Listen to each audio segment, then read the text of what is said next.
আমি তখন 20 বছরের তরুণী। পরিবার থেকে আমার বিয়ে ঠিক করা হলো 50 বছরের এক বয়স্ক লোকের সাথে। আমার বয়সের অনেক বেশি বয়স তার, আবার তিনি ছিলেন বিপত্নিক। আর আমি সদ্য প্রস্ফুটিত ফুল, কুমারিত্বের গন্ধ সবে তীব্র হতে শুরু করেছে। নিম্ন মধ্যবিত্ত পরিবারে আমার জন্ম। বাবার সামান্য আয়ে আমাদের সংসার চলত। আমার মা কখনো অভিযোগ করেননি। দুবেলা দুমুঠো খেয়ে স্বামীর সাথে থাকতে পারাটাই তার কাছে ছিল সুখের সংজ্ঞা। শুনেছি একবার নাকি বাবার বিলেত যাওয়ার সুযোগ হয়েছিল। মা নাছোড়বান্দা, তিনি দুবেলা পান্তা খাবেন, কিন্তু স্বামীকে দূরে পাঠাবেন না। এতে আয় কম হলে হোক, পেটে কিছু পড়লেই হলো। আমিও মার মতোই স্বপ্ন দেখতাম, অল্প রোজগারে সংসার সাজানোর। অভাব থাকলে থাকবে, তবে ভালোবাসা থাকতে হবে অফুরন্ত। কিন্তু আমার বেলায় তাদের মত পাল্টে গেল। বিত্তশালী এক লোকের সাথে তারা আমার বিয়ে দিয়ে দিল। ওনার আগের বউয়ের 2টো বাচ্চাও আছে। বাসর রাতে লোকটি শান্ত ভঙ্গিতে আমার পাশে এসে বসে। নাক ছিটকিয়ে চোখ ফিরিয়ে নিই, মনে মনে বুড়ো বলে গালিও দিই। বিষয়টি বুঝতে পেরে উনি বলেন, আমি জানি আমাকে তোমার পছন্দ নয়। আমার জন্য আমি বিয়েটা করিনি। বাচ্চা দুটো খুব মা কাতুরে, জানো। কমলা মরে যাওয়ার পর সব সময় ওরা মাকে খুঁজে বেড়ায়, মায়ের জন্য কাঁদে।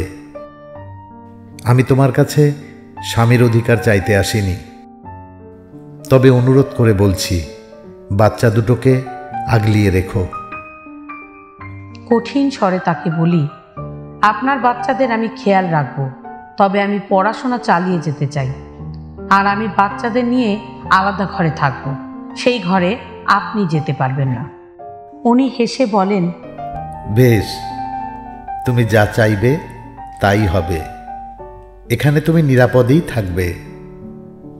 শুধু এটুকুনি বলেই লোকটি ঘর থেকে বেরিয়ে যান।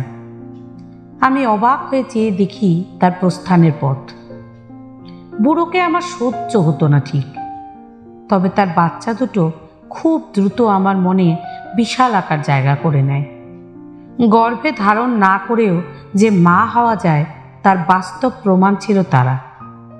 কলেজ থেকে যখন বাড়ি ফিরতাম, দীর্ঘ 3 ঘন্টা পর আমায় দেখতে পেয়ে তারা কি যে খুশি হতো।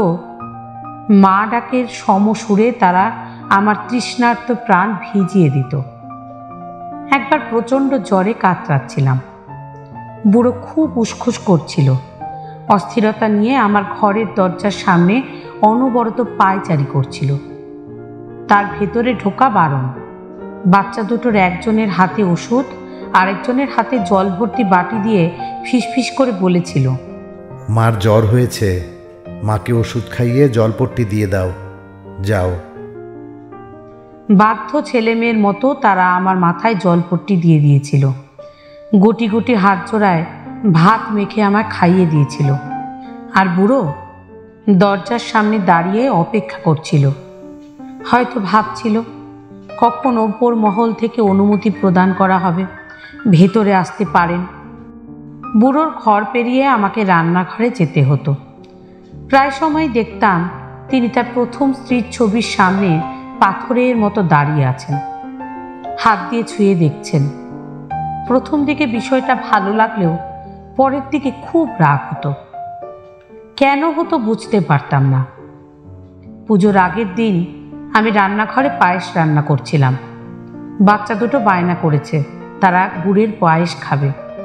আমিও উৎফুল্ল মনে আমার বাচ্চাদের জন্য রাঁধছি। এমন সময় মানুষটা রান্নাঘরের সামনে এসে দাঁড়ালো, হাতে বেশ বড়সড় বাদামি রঙের একটা প্যাকেট। উনি সামান্য ঝেড়ে কেসে বললেন, এটা তোমার জন্য। আমি বললাম, এতে কি আছে? কাজ শেষ করে খুলে দেখো, আশা করি তোমার পছন্দ হবে। এই টেবিলের ওপর প্যাকেটটা রেখে গেলাম। উনি চলে গেলেন।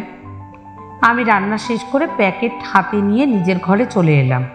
খুলে দেখি খুব দামি একখানা শাড়ি। সাথে একখানা চিরকুটও আছে, তাতে লেখা, তোমায় নীল আর সাদায় বেশ মানাবে। জানি আমার জোর করার অধিকার নেই, তবুও আগামীকাল শাড়িটা পরলে খুব খুশি হব। শাড়িটা আমার পছন্দ হয়নি, কিন্তু চিরকুটের কথাগুলো আমায় বাধ্য করেছিল পুজোর দিনে শাড়িটা পরতে। বুড়ো সেদিন গভীর চোখে আমার দিকে তাকিয়েছিল। অনেকবার চোখে চোখ পড়েছে, লজ্জায় সে অন্যদিকে চোখ ফিরিয়ে নিয়েছে ঠিকই, কিন্তু পুনরায় তাকানোর লোভ উপেক্ষা করতে পারেনি। প্রতিদিন গভীর রাত পর্যন্ত লোকটির চিলেকোঠার ঘরে টেবিল ল্যাম্প জ্বলত। ধূসর রঙের এক ডায়েরির ওপর সে মুখ থুবড়ে পড়ে থাকত। বিরামহীনভাবে কিছু না কিছু লিখে যেত, আর লেখা শেষে চশমা খুলে চোখজোড়া কচলিয়ে যত্ন করে ডায়েরি তুলে রাখত, যেন কোন মূল্যাতীত বার্তা রাখা আছে সেখানে। বুড়োর চায়ের নেশা ছিল। একদিন বিকালে অসাবধানতাবশত চায়ের সসপ্যান ফসকে গরম জল আমার হাতের কিছু অংশে পড়ে। যন্ত্রণায় কোকিয়ে উঠি। তিনি আমার চিৎকার শুনতে পান, উন্মাদের মতো ছুটে আসেন। কি হয়েছে? হাতে গরম জল পড়েছে। কই দেখি। তিনি উদ্বিগ্ন মুখ নিয়ে এগিয়ে আসেন, আমার হাত ধরেন। সেই স্পর্শে কোনো চাহিদা ছিল না, কোনো আকাঙ্ক্ষা ছিল না, তবে মিশেছিল অনুরাগ, না বলা অনেক অনুরক্তি। সেদিন তিনি আমার হাতে বার্নল লাগিয়ে দিয়েছেন। আমি কোনো প্রতিবন্ধকতাও সৃষ্টি করিনি। মানুষ বেঁচে থাকলে বদলায়, আমিও মানুষ। এ নিয়ম অবজ্ঞা করার সাধ্য কি আমার আছে? দাঁত থাকতে মানুষ দাঁতের মর্যাদা বোঝে না। মানুষ সঠিক সিদ্ধান্ত নিতে কখনো কখনো এতটাই দেরি করে ফেলে, ফলাফল হয় শূন্য। বেশ কয়েকদিন ধরেই বুড়োর তীব্র মাথা ব্যথার যন্ত্রণায় ভুগছিল। রাতে ঘুমোতে পারে না। অবস্থা বেগতিক দেখে তাকে বললাম ডাক্তার দেখাতে। উনি আমার দিকে তাকিয়ে বলল, তুমি যাবে আমার সাথে? যাব। বুড়ো খুশি হয়ে গেলেন। আমি ওনার সাথে ডাক্তারের কাছে গেলাম। সিটি স্ক্যান করা হলো, এমআরআই হলো। ডাক্তার আমায় আলাদা করে ডেকে বলল, রোগীর ব্রেন টিউমার হয়েছে। টিউমারের অবস্থা ভালো নয়, চিকিৎসা করিয়ে বিশেষ কোনো লাভ হবে না। চেষ্টা করতে তো আর কোনো দোষ নেই। আপনি ব্যবস্থা করুন, প্রয়োজনে রোগীকে আজই ভর্তি করা হোক। ডাক্তারের সাথে কথা বলে বাইরে বেরিয়ে আসি। বুড়ো আমায় দেখে ফ্যাকাশে হাসি হাসল। আমি ধীর পায়ে টলতে টলতে তার সামনে গিয়ে দাঁড়ালাম।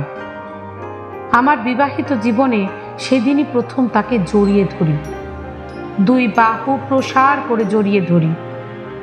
আমার চোখ দিয়ে অজস্র ধারা সেদিন টপ টপ করে ঝরে পড়ছিল। ডাক্তারের সকল চেষ্টা আর আমার প্রার্থনা দুই বিফলে যায়। শাস্তিস্বরূপ ওপরওয়ালা বুড়োকে আমার কাছ থেকে কেড়ে নেয়। সেদিন আকাশে শ্রাবণের মেঘ ছিল। শঙ্খচিল ডানা ঝাপটে উড়ে বেড়াচ্ছিল নীলে। মেঘের ফাঁকে উকি দেওয়া রোদের তীব্রতা ছিল না, বাতাসের তীব্রতায় খুলে গেছিল ডায়েরির পাতা। সেদিন হাতে নিয়ে আমি পড়তে শুরু করি। পড়তে পড়তে আমার চোখ ঝাপসা হয়ে আসে। ডায়েরির শেষ পাতায় শুকিয়ে যাওয়া চোখের জলের উপর লেখা ছিল, মানুষ প্রেমে পড়ে, বারবার প্রেমে পড়ে। আমায় দেখে তরুণীর নাক সিটকানোর স্বভাব আমায় বাধ্য করে তাকে ভালোবাসতে। রান্নাঘরে কর্মরত তরুণীর কপালে জমে থাকা বিন্দু বিন্দু ঘাম আমায় বাধ্য করে প্রেমে পড়তে। নীল সাদা শাড়িতে তার স্নিগ্ধ মুখখানি যেন আমার চোখের মণি। হয়তো একদিন ফুরিয়ে যাবে আয়ু, তার হাত ধরে জ্যোৎস্না দেখার ইচ্ছেই থেকে যাবে। তার দীঘল কালো চুলের ঘ্রাণ নেওয়া আর হবে না। লুকিয়ে তার রোদে ভেজা সেই মুখ আর দেখা হবে না। আমার বাচ্চা দুটোর সাথে তার খুনসুটি, সেই মূল্যবান মুহূর্তগুলো আর উপভোগ করা হবে না। জানি তার চোখে আমি অপরাধী, তবু সে ভালো থাকুক, নতুন করে বেঁচে উঠুক তার স্বপ্নেরা। শুধু আফসোস থেকে যাবে, ভালোবাসি কথাটা হলো না বলা। আকাশ কাঁপিয়ে সেদিন আরও একবার কেঁদেছিলাম, চিৎকার করে বলেছিলাম, আর বুড়ো বলবো না তোমায়, শুধু একবার ফিরে এসো, একবার সুযোগ দাও ভালোবাসার। সে আর ফিরে আসেনি। মৃত মানুষ কখনো ফিরে আসে না।